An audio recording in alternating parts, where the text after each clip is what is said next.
안녕하세요. 제이유TV입니다. 금일 준비한 영상은 전열교환기 탐구생활 2탄으로 실내 공기질과 공기질 관리 방법에 대한 내용입니다. 이전에 하츠연구소 개발자님과의 인터뷰를 통해서 전반적인 부분 설명을 들었는데 이 교육 자료를 통해 다시 한번 살펴보겠습니다.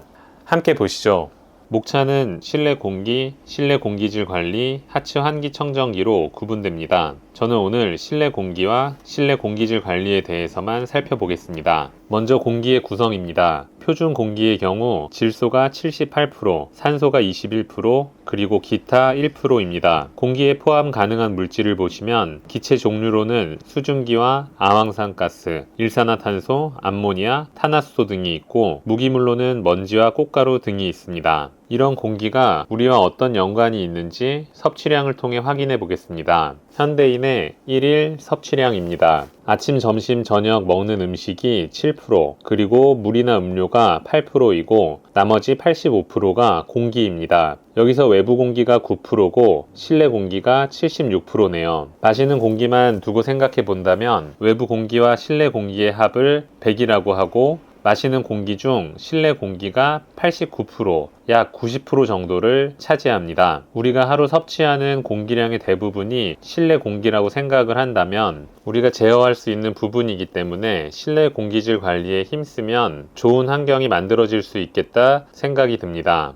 다음은 실내 공기 중 이산화탄소 농도와 산소 농도에 따른 인체 영향입니다. 다수가 제시라는 경우 이산화탄소 허용 농도가 약 0.07%입니다. 이 농도가 높아짐에 따라 인체에 안 좋은 영향을 미치게 되는데 1%까지 올라가면 호흡 심도의 증가, 3에서 4%까지 높아지면 호흡 증대와 두통, 눈, 귀 자극 등 좋지 않은 영향들이 생깁니다. 저도 가끔 쇼핑센터에 오래 머무르다 보면 머리가 아프고 눈이 매워지는 걸 경험한 적이 종종 있는데 어쩌면 많은 사람들이 제실함으로 인해 이산화탄소 중독 현상을 경험한 것일 수 있겠다 생각이 듭니다. 다음은 산소 농도에 따른 인체 영향입니다. 정상 범위가 21%인데 1%만 줄어도 졸음 현상이 나타납니다. 그리고 3에서 5% 정도 부족하게 되면 안전 한계, 두통이 생기네요. 이렇게 산소가 부족해도 우리 인체는 힘듦을 겪습니다. 장거리 운전 시에도 꼭 중간에 환기를 해주셔야 졸음을 예방할 수 있는 것처럼 일상생활에서도 우리 인체가 공기로 인해 피로해지지 않도록 관리해 주시면 건강도 챙기고 능률도 오를 것이라고 생각합니다.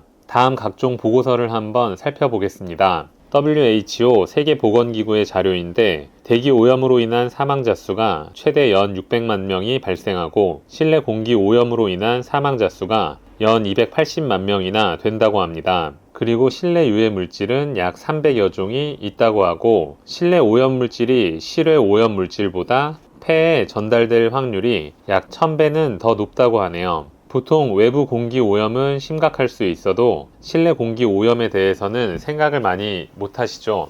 하지만 실내 공기도 관리를 하지 않으면 위험할 수 있다는 걸 기억해야 할 것 같습니다. 다음은 2014년도 UN 환경계획 보고서입니다. 단순 식사를 위한 1차 조리 과정에서 발생한 공기 오염으로 인한 사망자 수가 430만 명이라고 하네요. 이는 수질 오염보다 공기 오염으로 인한 사망자가 많음을 보여주기 위한 자료인 것 같습니다. 그리고 난로나 집안에서 대부분 시간을 보내는 여성과 어린이의 사망률이 높다고 하니 실내 공기질이 노약자와 실내에서 많은 시간을 보내는 분들에게 영향을 많이 끼침을 얘기해 주네요. 그럼 어떤 실내 오염 물질과 우리에게 어떤 건강 장애가 나타나는지 그림으로 살펴보시죠. 오염 물질은 미세먼지, VOC, 포름알데히드, 이산화탄소 등등이 있고 건강 장애로는 안구 건조증, 아토피, 두통, 어지러움 등등 생길 수 있습니다. 다음 조리시 공기 오염에 대해서 살펴보겠습니다. 예전에는 대부분 가스렌지를 많이 사용하셨죠.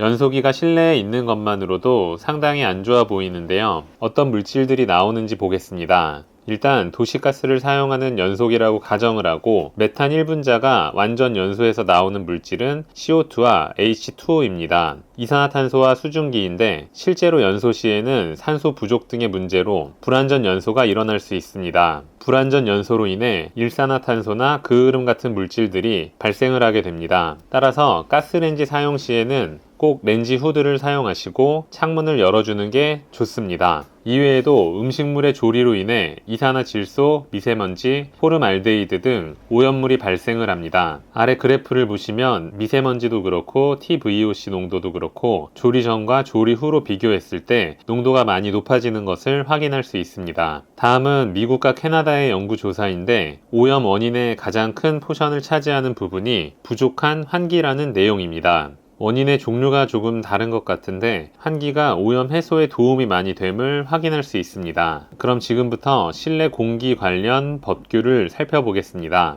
먼저 2020년 10월 10일 시행한 내용인데 단위세대 30세대 이상 신축 리모델링의 경우 기계식 환기 장치를 설치해야 한다는 내용입니다. 주로 원룸에는 무덕트형을 설치하시고 공동주택의 경우에는 천장 매립형 전열교환기를 사용하시지요. 환기량은 시간당 0.5회전으로 명시되어 있습니다. 다음은 다중이용시설 등의 실내 공기질 관리법입니다. 2020년 3월 2일 시행된 내용인데 내부의 쾌적한 공기질을 유지하기 위한 시책을 수립, 시행한다고 되어 있습니다. 다중이용시설 기계환기 설비 용량 기준은 시설 이용 인원당 환기량을 원칙으로 산정하여야 한다고 유지 기준으로 나와 있습니다.